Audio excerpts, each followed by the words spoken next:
Hemos podido leer el capítulo 17 del libro de Primera de Reyes, donde encontramos que Dios levanta al profeta Elías, un siervo de Dios que fue usado de una manera poderosísima, y que por el pecado del pueblo de Israel, por el pecado de Israel, Israel el pueblo de Dios, por el pecado de Israel, Dios se indignó con el pueblo de Israel.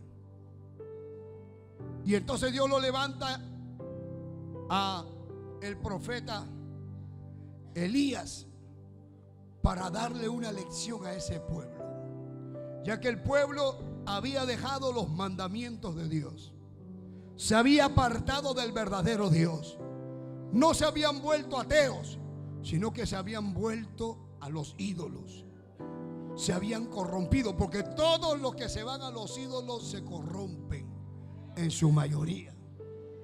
O son borrachos o son adúlteros, o son fornicarios o hacen cualquier cochinada, pero dicen que tienen su religión.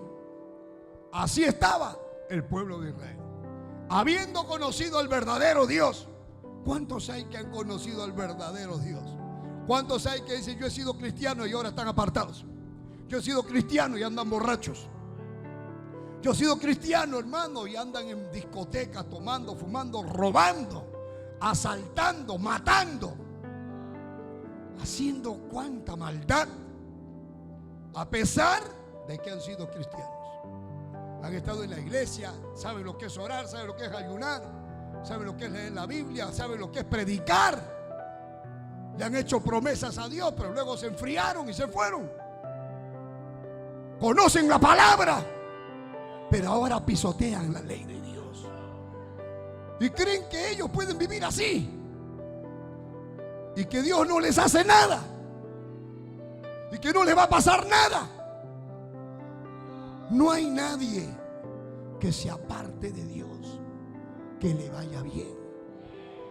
Tú te puedes sentir bien ahorita. Ahorita te sientes que está bien, que no te duele nada. Hasta te pones, te dicen: anda a la iglesia. ¿Qué iglesia? Ni qué iglesia. Y el fornicario dice: a mí no se metan con mi vida. Algunos se vuelven hasta adúlteros. Y todo lo que la Biblia dice, ellos quieren hacer lo contrario.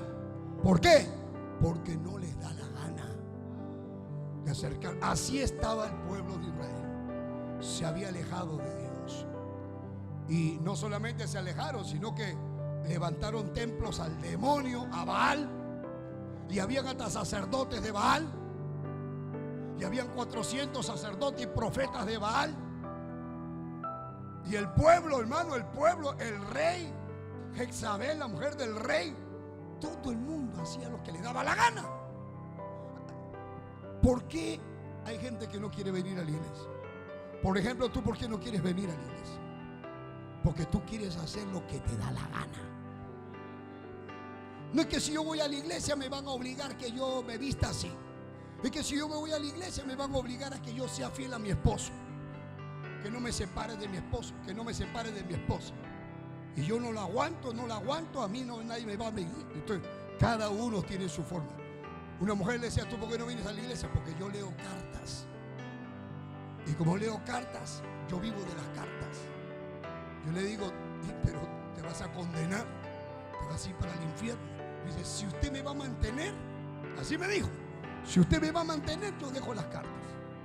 Pero yo con las cartas le pago el colegio a mis hijos. Con las cartas, ¿cómo? Con las cartas. O sea, hablo con las cartas, que lee las cartas, que es bruja. Sí, hay gente que dice: yo vivo de esto. Viven de la brujería, viven vendiendo licor, viven porque son dueños de discotecas. Para ellos su negocio es hoteles, como esta cochinada que está acá al costado, que lo que hacen es meter parejas. Hay mujeres, yo a veces me paro con el carro y pasa una mujer agachada así, y un hombre abajo. ¿A quién estará metiendo? A la esposa de su amigo, a la comadre, a la secretaria. Si estas paredes hablaran, ¿y cuántos apartados llegarán ahí? ¿Ah? Hermano, ya en la ciudad de Piura compraron, la iglesia del movimiento se compró un local grande que había sido discoteca y ahora se convirtió en templo, porque era casa del diablo y se volvió casa de Dios. Pero pusieron una discoteca al costado, para el otro lado, y el pastor de ahí puso un letrero gigante, hermano, un letrerazo que decía: hay dos caminos. Puso un letrero: camino al cielo, y puso uno para acá, donde está la entrada al templo. Camino al infierno puso la entrada a la discoteca.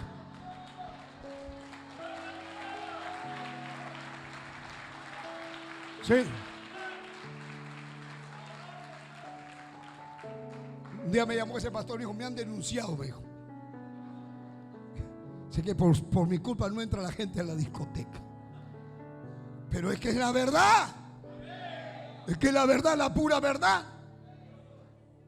Ahora, por el pecado de Israel, el profeta Elías dice: no va a llover en estos años. Mejor dicho, Elías cerró el cielo, hermano. Le echó llave y se guardó la llave y se fue. Y entonces se secó el cielo. Hermano, en esa época la gente vivía más de la agricultura y de la ganadería. Ahora imagínense que se va el agua. Si acá nomás si se va el agua, ¿qué pasaría? El agua es vida. Donde usted lo vea, el agua es vida. Donde hay agua, hay vida. ¿Y si se seca el agua? Cuando le cortan el agua en su casa, ¿qué problema? No hay agua ni para el baño, ni para bañarte. Bueno, algunos como no tienen costumbre de bañarse. Porque había uno que me decía: pastor, me cortaron el agua, pero no importa, yo no me baño, pero aunque sea para tomar. Pero uno tiene más sed cuando se corta el agua, cuando ya no sale agua. Entonces ahora, ¿qué cosa es lo que estamos viendo? Que si hay una sequía, entonces los ríos se secan y toda la hierba verde se quema. Ya no crece nada, ya no hay fruto. Todo comienza a desaparecer.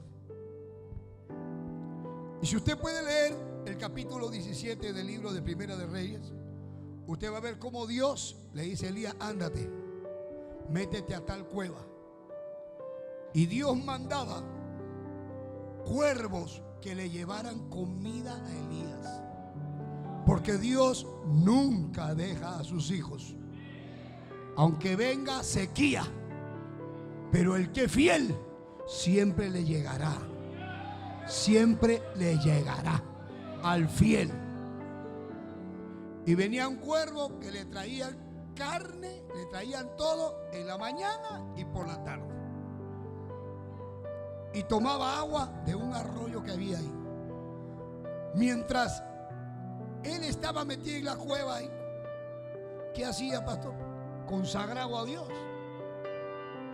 ¿Qué cosa pasó? Que comenzó a sufrir la nación. El rey Acac y su mujer, que era una bruja,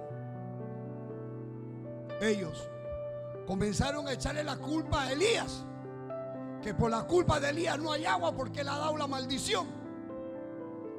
Hay que buscarlo, Elías, búsquenlo a Elías. Y por todas partes lo buscaban a Elías. Y Elías estaba metido en la cueva ahí comiendo con los cuervos y tomando agüita de ahí. Pero llegó un momento que el juicio fue tan grande que hasta el arroyo de donde tomaba el siervo de Dios se secó. Pero ahora Dios le dijo: sal de ahí y ahora anda, ve a esta viuda. Y él llegó a la casa de una viuda que Dios le había dado orden para que lo alimentara. Y había un hambre tan grande, pero tan grande era el hambre, que esa mujer que estaba solo con su hijito, solo con el hijo, la viuda de Sarepta, dice el capítulo 17, verso 7. Pasado algunos días se secó el arroyo porque no había llovido sobre la tierra. Vino luego a él palabra de Jehová diciendo: levántate y vete a Sarepta de Sidón y mora allí. He aquí yo he dado orden allí a una mujer viuda que te sustente. Le he dado orden a una viuda que sustente al hombre de Dios. Entonces él se levantó y se fue a Sarepta. Y cuando llegó a la puerta de Osea, he aquí una mujer viuda que estaba allí recogiendo leña. Él la llamó y le dijo: te ruego que me traigas un poco de agua en un vaso para que beba. Y ella, yendo ella para traerse, mira que no había agua, y ella vino a traerle agua. Él la volvió a llamar y le dijo: te ruego que me traigas también, aparte del agua, un bocado de pan en tu mano.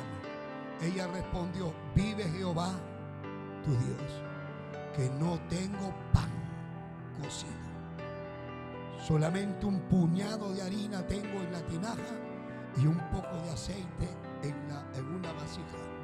Y ahora recogía 2 leños para entrar y prepararlo para mí y para mi hijo, para que lo comamos y nos dejemos morir. O sea, era lo último que iban a comer. Pastor, pero no había agua. Y si no había agua, ¿qué tiene que ver el agua con el pan? Es que ¿de dónde sale el pan? De la harina, del trigo. Y eso sale de la tierra. Todo el pan sale de la tierra. Todo viene de la tierra. Y dice: no, pero yo como carne. ¿Y la vaca qué come? Pasto. Y si no come pasto, se muere la vaca. Si se muere la vaca, se acabó el bistec. O sea, todo tiene que ver con el agua. Todo tiene que ver con el agua. Amén. Y entonces le dice él, verso 13, Elías le dijo: no tengas temor, ve, haz como has dicho, pero hazme a mí primero. Hazme a mí primero. ¿Ah? De ello una pequeña torta cocida, ponle ajinomoto, hay un poquito de rocoto debajo de la ceniza, y tráemela a mí primero. Y después harás para ti y para tu hijo, porque Jehová Dios de los ejércitos ha dicho: la harina de la tinaja no escaseará, ni el aceite de la vasija disminuirá. Va a disminuir hasta el día en que Jehová haga llover sobre la faz de la tierra. ¿Qué le está diciendo? No te preocupes, que tú vas a sacar la harina y siempre va a haber harina. Sacas la harina y va a haber harina. Echas el aceite y siempre habrá aceite. Bueno, yo no sé qué Dios sirve a usted, pero ese es el Dios que yo sirvo. Ese es el Dios que yo sirvo, hermano. Ese es el mismo Dios. Ese no es un Dios de ayer, ese es el Dios de ahora. Ese es nuestro Dios. Y le dice: tú vas a tener, a ti no te va a faltar. Cuando ya sientes que se te está acabando, otra vuelta se vuelve a llenar. Y no te va a faltar hasta que venga la lluvia. O sea, ya te aseguraste conmigo. Pero primero dame a mí, dice. Ahí ella tenía que creer. Porque ahí ella puede decir: que dame a mí. Y si le doy, se lo come y después lo comemos nosotros. ¿Qué hubieras hecho tú? A ver, ¿tú qué hubieras hecho? ¿Le dabas al profeta? Decía: ¿estás loco? No, pastor, perdóneme, pastor. Pero la Biblia dice que el no provee para su casa es peor que un incrédulo. Así que vaya, pastor. Yo acá nomás con mi hijito nos comemos esto. Te comes esto, se te acabó y ahí te quedaste. Pero si tú le das primero a Dios, dice: no te va a faltar a ti aceite ni harina en tu casa. No te va a faltar la bendición si primero le das a Dios. Alaba a los que está vivo.